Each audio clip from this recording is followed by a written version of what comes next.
You're listening to Everybody Pulls the Tarp, the go-to podcast for high performers. I'm Andrew Moses. Each week, you'll hear my thought-provoking conversations with Olympians, pro athletes, CEOs, elite coaches, best-selling authors, and other high performers to uncover their secrets to success. Get ready to be inspired each week when we talk about leadership, teamwork, work ethic, and more. Are you ready? Let's go.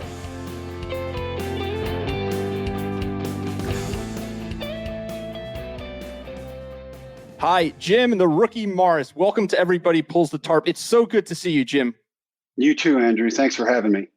My pleasure. So your story is very well documented. You've shared it for years. And then in 2002, Disney put a whole movie together about it. The Rookie. Dennis Quaid played you in The Rookie.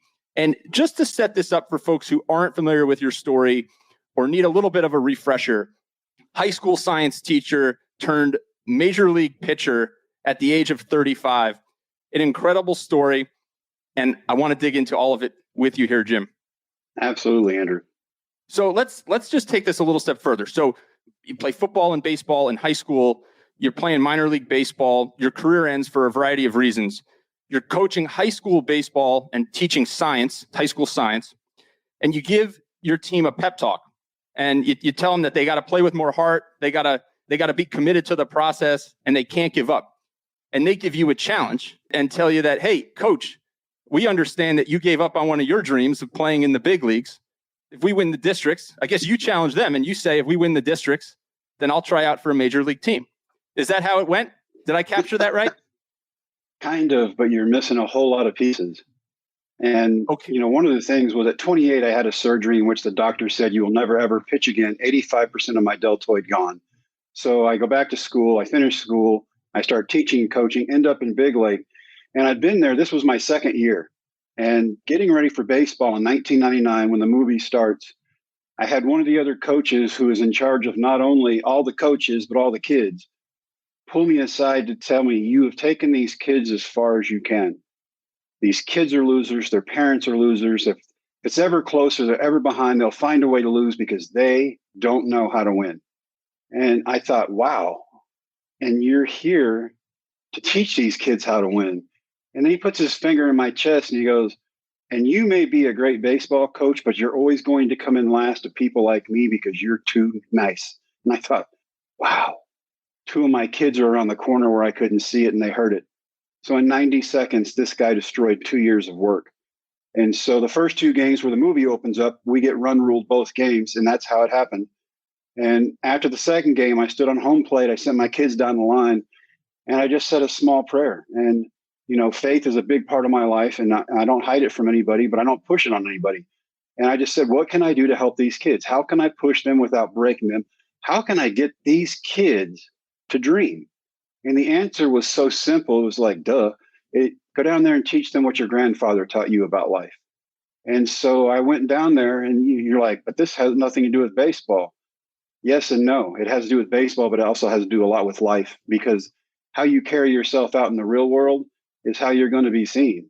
And so I walked down there, start talking about hopes and dreams and goals, setting a goal for yourself. I said, you guys have to go out and live life. You can't let life live you. Don't let anybody ever dictate to you what you're going to do with yours.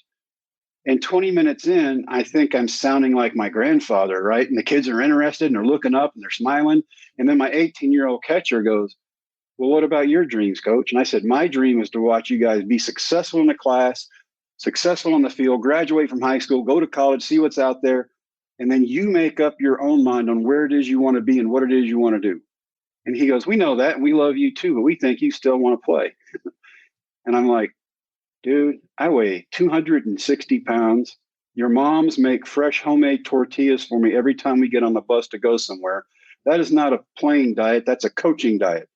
9 surgeries, 35 years old. I am over the hill. But coach, the way you throw us batting practice, we can't hit it. And I said, that's because you can't hit. And that's my repertoire with the team. And we banter back and forth. They love.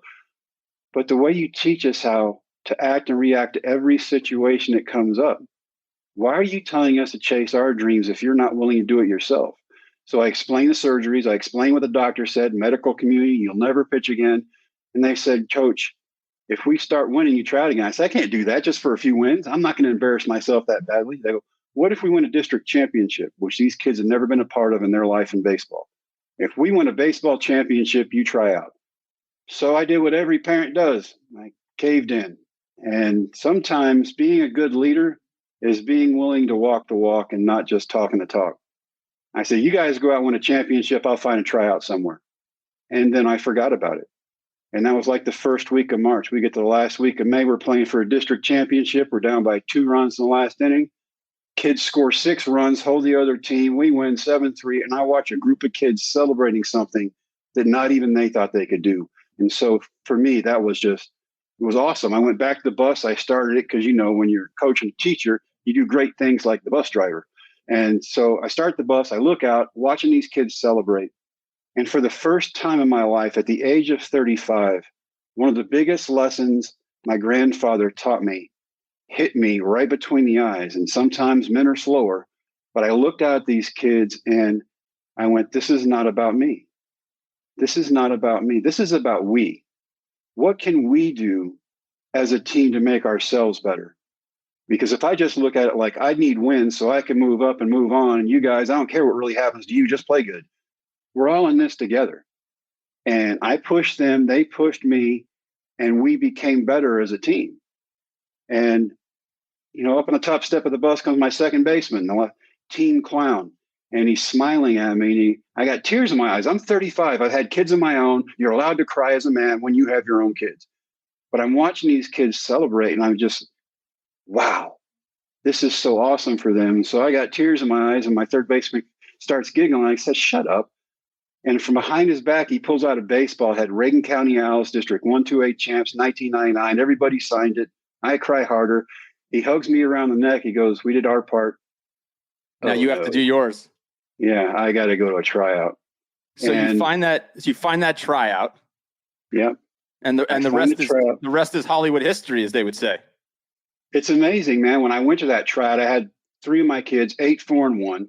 Nobody would even warm up with me because I'm just the old crazy dude that's out there trying to try out when he's over the hill. So all the kids are like, we're not playing catch with that guy. So I watched everybody try out for 4 hours before I threw. And when I did, I was shocked because when I came off the mound, the scout met me, and he had seen me in junior college when I was 19 years old. And he goes, I remember you back at Ranger. You were a football star. I said, yes, sir. He goes, they want to make a picture out of you, Lefty. I said, yes, sir. He said, well, I don't know what you've done your time off aside from eat. I'm like, dude. He goes, but the first pitch you threw without warming up was 94. Everything after that went up to 98. As a person who just found out they throw 98, I'm stunned. I'm like, there's a happy dance going on, right? I'm like, I throw gas. That is cool. The next thought that hit me immediately was, I have been throwing 98 miles an hour at high school kids. I'm getting sued is what I'm getting. And it's, just one of those things. And I was like, that is why those kids could hit, because by the end of the season, I couldn't get them out. These 15, 16, 17-year-old kids are hitting me all over the park. So the last thing I think I'm going to do is go light up a radar gun somewhere. But the kids were right. I pushed them. They pushed back. Wow. Scout called it in. He goes, I know you're 35, but when they call you in a little bit, you're 32. And I said, if I come back and try out again, can I be 29? And he started laughing. And I went home, and the 12 calls I'd missed, they wanted me to come back and throw again. So I called my kids at Reagan County, and I said, look, they want me to try out again. If I do good, they want me to sign.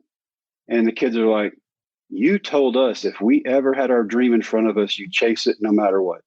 And I said, yes, I did. So it rained so bad they had to hand me a brand new baseball every pitch, sliding up to my knee in mud, with half my high school team and my 3 kids there again, 98 every pitch. Signed a contract, took a pay cut from teaching, and played minor league baseball. So, Jim, the story is fantastic. There's so much to it beyond baseball, which is why I love it, why I love your story so much. So you get to the minor leagues. People are retiring at the age of 35 from baseball, right. And you've got a bunch of kids that you're riding the bus with that are just trying to make it and get started. Does doubt start to creep in, or did you have such a belief in yourself at that point that you knew you could power through? I had a coach holding a job for me at a great big high school in Fort Worth. And it was football coach and baseball coach. And so football starts August 1st. I had the summer to find out and be a kid again. Second chance, doesn't go anywhere. It's not supposed to anyway. I'm old, I'm overweight, who cares? And then I get to AA, and when I walk into the clubhouse, one of the kids looks up, he goes, "Hey, we got a new coach." I'm like, you suck. And I throw the first night, I throw pretty good. The second night, I light it up, strike out 5 in 2 innings, 98, 99. They're like, "Hey, he throws pretty good." AAA the next day, next 2 months, I'm watching guys on their way up, on their way down, and guys just trying to hold on. Yeah, the doubts crept in. Absolutely. Every time I thought I need to be home so I can pay bills, something would come up to help me stay. One time it was a Louisville glove contract, and my best friend, Bobby Munoz in AAA, he talked his Louisville rep into giving me a glove. And Sports Illustrated's there that night. They take a picture of me. It ends up in Sports Illustrated with Louisville written across it. I get a glove contract. Money goes home, pays bills. I stay another month. The following month, it was a shoe contract. And just like that. And then the third time, which is actually in the movie, I thought, I'm missing my kids grow up. I've never been away from my kids. They've never been away from me. I'm trying to be this kid. Am I doing the right thing? And I just happened to be by a little league field. And I walked out there and I watched the game for a little bit, and I watched these kids having fun playing the game that has seen this country through so much of its history. And my mind was made up. I'm going to stay until they kick me out or the season ends, and then I'll go coach. Never thought, hey, I'll go up and play big league baseball. I was having a great time being the kid and accepting my kids' challenge and actually being where I was because of them. That was cool.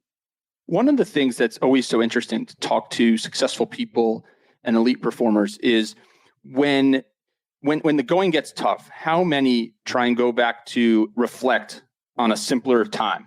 I've talked to an Olympic soccer player who said, "Andrew, I always try to remember what it's like to enjoy soccer for the orange slices at halftime.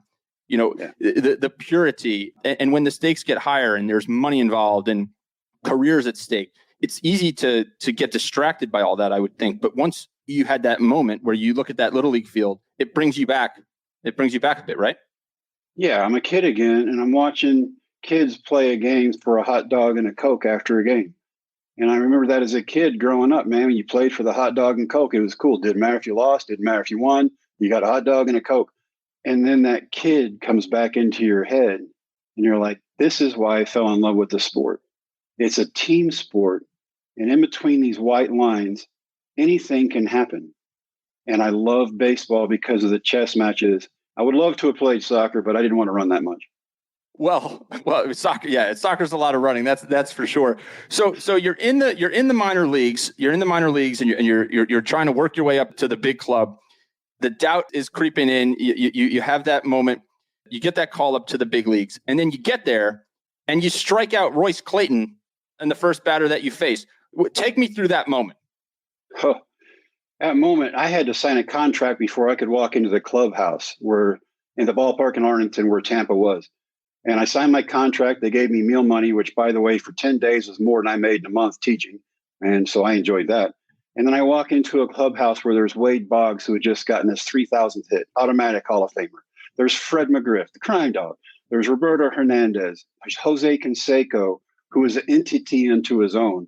And unbelievably nice. All of them treated me with so much respect. Wade Boggs actually came up and hugged me. He goes, "That is the best story I've ever heard in my life." Because I've been 3 months in the minors, and they're like, this guy was coaching 3 months ago. And so they knew about the crazy science teacher, and now here I was. And so they treated me like they knew I could do what I was there to do. And so that was awesome. And then for 8 innings, I'm like, I've thrown 3 days in a row in the AAA playoffs. There is no way they're putting me in. I'm enjoying a big league game, sitting here next to big league pitchers, talking about how to pitch the guys I may or may not face, and enjoy my first day in the big leagues.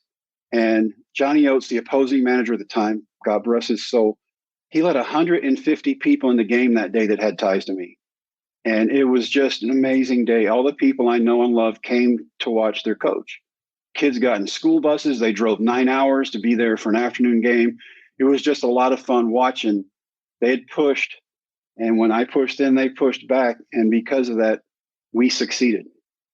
What's interesting there, Jim, is when you think about the way that Wade Boggs and Fred McGriff and all these folks with extensive experience in the big leagues treated you. You said they treated you like you belonged there. That's when I think about it, that's how you treated your players as a coach. You treated them like they belonged and that you believed in them. And then Wade Boggs and Fred McGriff and Jose Canseco and all these guys treated you like you belonged in their clubhouse. I think that's an interesting parallel. That is, and I've never really thought of it like that, but that would go back to from 15 to 18, I lived with my grandparents, and it was my father's parents. And my father was physically and verbally abusive. He was in the military. We moved constantly. But at 15, they did the biggest favor for me they never knew they did, and they moved me to my grandparents' house from Miami to Brownwood, Texas. And when I got to Brownwood, I walked into a house where I had two rules. If you do it, own it, live up to it, move on. And number two, if you tell the truth, you don't have to remember what you said because the truth is the truth. It does not change. Those were their two rules. And they taught me about being a good human being, a good man. My grandfather had me take my grandmother on lunch dates once a week the entire time I was in high school. So I would know what to do. I'd take their arm across the street, keep them away from traffic on the sidewalk, car doors, restaurant doors, pull out chairs, fold out napkins. He taught me about life. And one of his biggest deals is he said, if you ever make a promise, you live up to that promise, because at the end of the day, when you pass away, you're going to be remembered for one thing. Did you live by your word?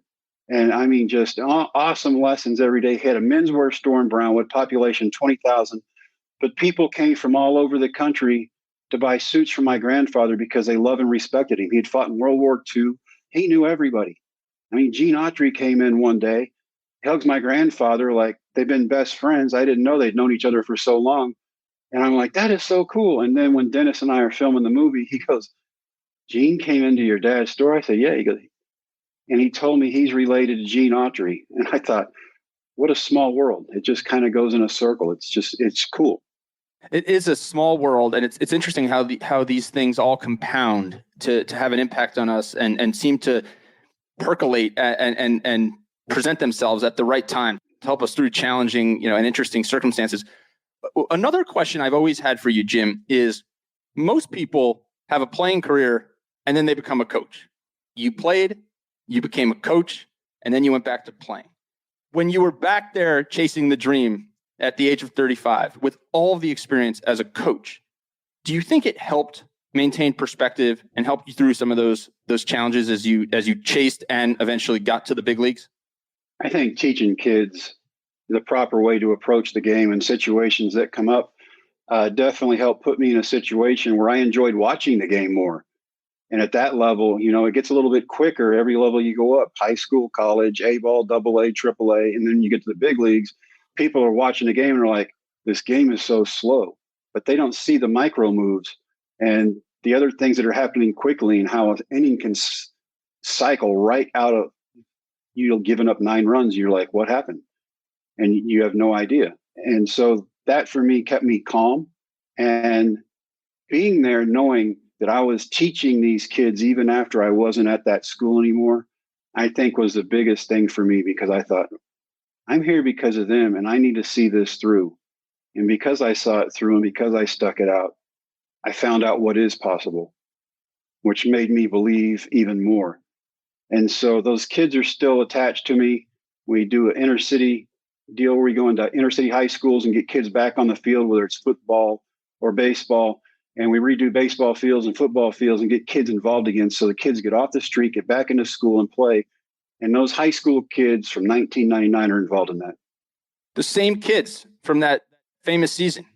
Yeah. And you know what? They're now older than I was when I went back and tried out, which makes me incredibly old.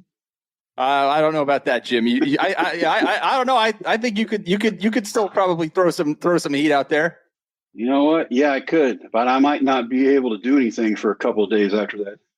So Jim, let's get into the book. So your latest book, Dream Makers. One of the interesting things about the book is that you talk about dream makers, but you also talk about dream killers. Talk about the difference, obviously, between the two. How do you go about adding more dream makers to your life and kind of eliminating the dream killers? Well, let's talk about the dream killers first, because I don't like that subject anyway. So let's get them over with. I define that by people who have either tried to do something in their life and they failed at it, or they're too afraid to try. And so if they can drag you down to where they are, they feel better about where it is they are. And see somebody else fail out there like, I knew, see, they couldn't even do it. I know I can't do it. Those are the people you want to stay away from. They can be people in positions set up to help you. They can be family members. They can be spouses. These are people who, if they have to stay in your inner circle, you need a different relationship with them so that stuff bounces off of you, because there is always a negative connotation with anything they say. Because it's always a pessimist who goes, oh, that can't be done. That's not possible. That'll never happen. But the dream makers, the people that you want on your team, and I define dream makers as, oh man, I got a lot of different definitions. The people you want around you all the time because they make you better. If I get 9 people on my team who are just like me, then we're all going to have the same weaknesses. But if I get 9 people as good or better than me, or in business, as good or smarter than me, some are going to be talented in one area, some are going to be talented in another. We're going to go for all the areas to make the whole company, the we concept, work better. So when you surround yourself with the best people possible, you become the best you can be. And having those right people on your team, there is nothing that is not possible. How do you go about adding more of those types of people to an environment? Like, I guess said another way, when you're coaching, are people either dream killers or dream makers? Can you turn someone from a dream killer to a dream maker? Or do you have to just weed them out and recruit new kids that are dream makers? Well, I'll tell you this. I was a dream killer for myself, and my high school kids were dream killers because they believed everything people were telling them. When I told them how good they were, even though they were not, and I kept telling them, you're good, you're good, you're good, they finally bought into it, and then they played well. And then because of them, they pushed me back into something I messed up so royally when I was young and I was supposed to be talented. And now at 35, I make a comeback, all because of them. Yeah, we're dream killers and dream makers, and we can be either one depending on whatever situation we're in. We just need to realize that we can reach any dream we want to. But you got to have a plan. You got to put that plan in action. And you got to plan your work and work your plan. And the people you have around you who want to see you rise because it's going to help them rise too, those are your dream makers. Jim, how do you determine if a goal is too ambitious? Or if you're setting the bar too high and setting someone up for failure?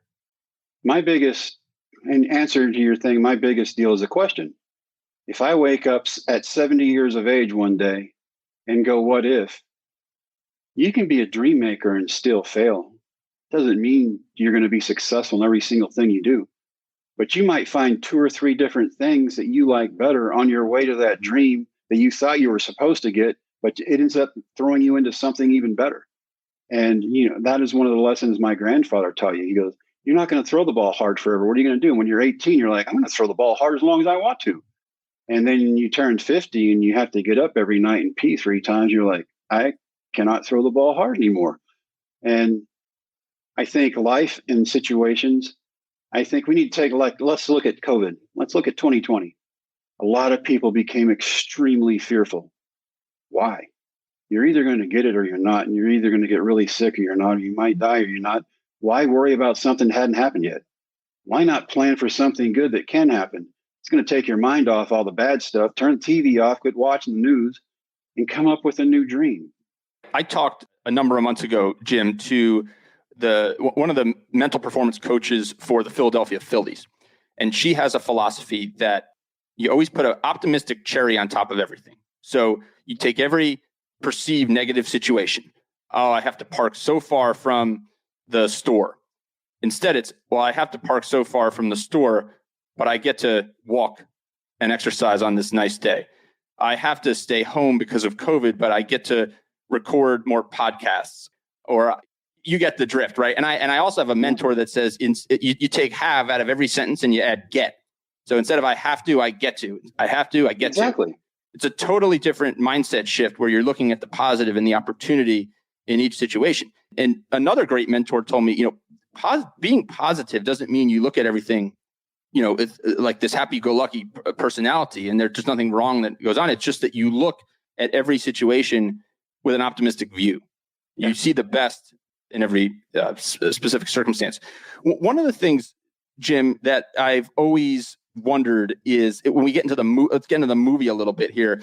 How did that all come about? So you've got your story, you write your book. A lot of folks are wondering, how does it go from gym to movie, Dennis Quaid, the whole bit? It all kind of happened at the same time. We did not write the book first. We did it at the same time. And so I had a producer call me. He was my old roommate from like 1983 when we were in minor league. Now he's producing movies. He was working out with Michael Eisner. During lunches, saw an interview of me in AAA in Durham, North Carolina. And he starts calling me in the clubhouse and he goes, Jimmy, I work out with Michael Eisner every day and we want to make a movie about you. And I said, ha, ha, ha, click. And he called back and he goes, no, we want to make a movie. I'm like, ha, ha, ha, click. I said, dude, I'm 35. I'm overweight. I'm this old guy trying to do something to be a kid again. And I said, come August, I'll be coaching football. And then I get called up. And right after we play the game in Texas, we go to Anaheim and Bill Plaschke for the LA Times writes this huge article on a Sunday paper. I go downstairs to the restaurant. I pull out the sports page. I'm all over the front page of the sports page. Everybody in the restaurant's looking at me and I'm like, holy cow. Over the next 4 days, we meet people from all these different studios who are going, hey, we want to do this and we want to do that. And walk into Disney and they gave me exactly what I wanted. A movie that shows kids who are being kept down because nobody believed in them. And then older adults about second chances and getting a chance to overcome again. And perfect. So much, when I think, about the childhood you described and the relationship with your father that you've talked about, you briefly touched on and you've talked about so publicly, the ability to leave a legacy and a story that is relatable, like you just described there, to young people, to older people, with a message of it's not about baseball. It's about believing in yourself and not letting anybody tell you what your potential is. I think it's so powerful. I think that's just such a powerful opportunity for you. Well, I'll tell you this. I've learned to coach differently to different people. Those kids at Reagan County needed one type of coach. And so I planned everything and I made it interesting. Every day we came out to work out, we had something different to do. A few years ago, I'm working with a kid in Kerrville, Texas, who is 5'9", and then he turns into this 6'5" giant. And what I could do for him was leave him alone. And he needed very small adjustments. And I taught him a few pitches as he grew older. He goes to A&M, lights it up. Now he's a number 1 draft pick for Kansas City at, number 4 pick overall last June. And sometimes we need hands-on and sometimes we need hands-off. It's all about reading people. That's so interesting. Everybody needs to be coached differently. It's the same way in business.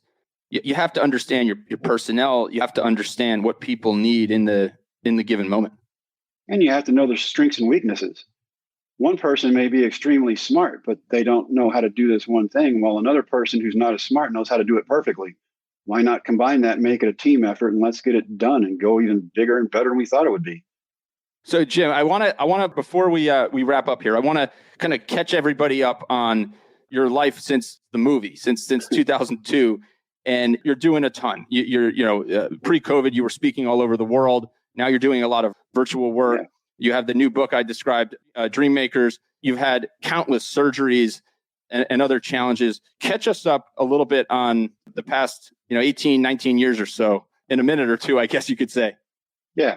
2001, I signed with the Dodgers. I go to Winter League out at Chavez Ravine. We're working out every day. We're taking ground balls. We're hitting. We're throwing. We're doing PFPs, which everybody loves to do when you're a pitcher, is have your shins hit with someone who's hitting ground balls at you.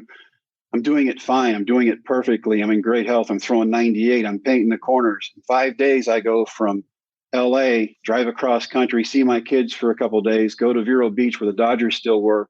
And something in those 5 days, something hit me and I don't know what it was. All of a sudden, I'm playing catch with another lefty pitcher the first day of camp and I can't judge the ball back at me in 5 days. We're doing bunting drills, something I taught my kids. You catch the ball with the bat and turn it whichever direction you want to. Can't do that. Can't even bunt. Taking ground balls. I don't even react to some of them that are hit. And I'm like, if I throw a ball up there 100 miles an hour and somebody hits it back at me like Stanton 112, I cannot get out of the way. And it scared me. And I used my own thing. I just went, you know what? My arm hurts. I'm out of here. And I talked to Jim Tracy, our manager at the time. And I said, look, I'm never going to light it up. I don't know what's going on with me right now. I said, but it's more important to go home and watch my kids.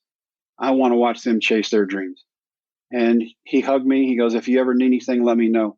And he sent me through the locker room with the clubhouse kid, give me gloves, bats, balls, and everything to hand to all the kids in the town I was in. And so that was a blessing. And then we go make the movie, and I get sicker and I start having surgeries. Eventually, it takes 10 years, but we get a diagnosis of there's no dopamine on the right side of my brain. So you have Parkinson's. You get sicker and sicker. The neurologist keeps going, oh, you're just going to get sicker. I'm sorry, it's just Parkinson's. My wife had to start traveling with me because I couldn't even button my dress shirts. It gets really bad. 5 years ago, I can't walk around the block without a cane. And then let's just say people need to read the book to understand. If you have faith, you're going to get it. If you don't, you know what? Maybe take a look at it and go, wow, anything is possible. I don't have Parkinson's anymore. I had a surgery last year. The only one I had, they took the deep brain stimulator out of my brain because my brain works perfectly now. They redid all the tests, perfectly normal. Physical test, perfectly normal. Now I'm running 5 to 7 miles a day. I lift every day. I'm in better shape now than I was when I went back and played baseball. I'm looking at you, Jim.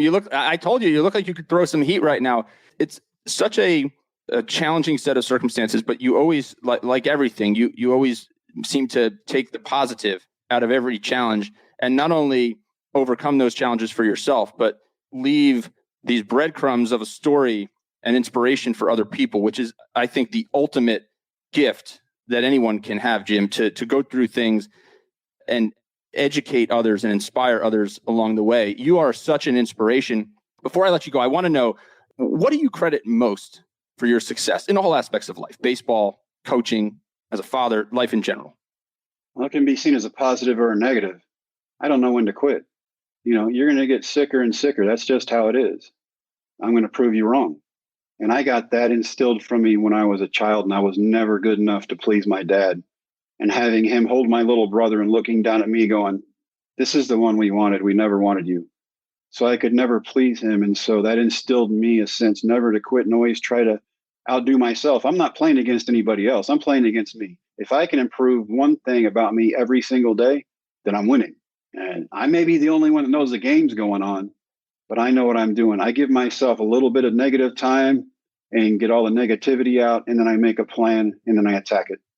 Jim, we're going to end right there. You are such an inspiration to me. You're such an inspiration to so many, and I can't wait to see what you do next, Jim. It's such a fantastic story. Jim, the Rookie Morris, it's been great to have you on Everybody Pulls the Tarp. Keep pulling that tarp, all right, Jim? Absolutely, Andrew. Thank you so much. All right, take care, my friend. Thank you. Thank you for joining me this week. Be sure to subscribe in your favorite podcast app so you can catch all of our upcoming episodes.